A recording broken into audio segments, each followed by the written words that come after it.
దగ్గు throat infection కానీ ఏమి తుమ్ములు ఏమీ రావు.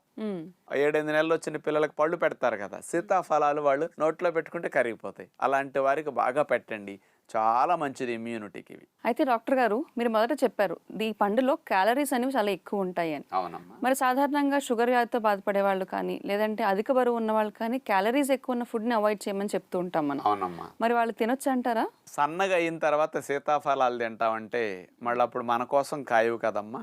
అవును. అందుకని లావుగా ఉన్న వారందరూ సీజన్ మిస్ చేసుకోకుండా సీతాఫలాలు తినండి, బరువు పెరగకుండా తినండి అంటా నేను. ఎలా తినాలి?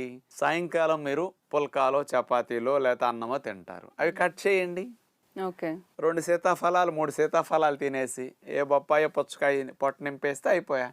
అంటే ఇంకొకటి తగ్గించాలి, ఇది తినాలి. షుగర్ వ్యాధి ఉన్న వారు కూడా 3-4 తినకూడదు, కానీ ఒక సీతాఫలం రోజు తీసుకున్నా పెరగదు.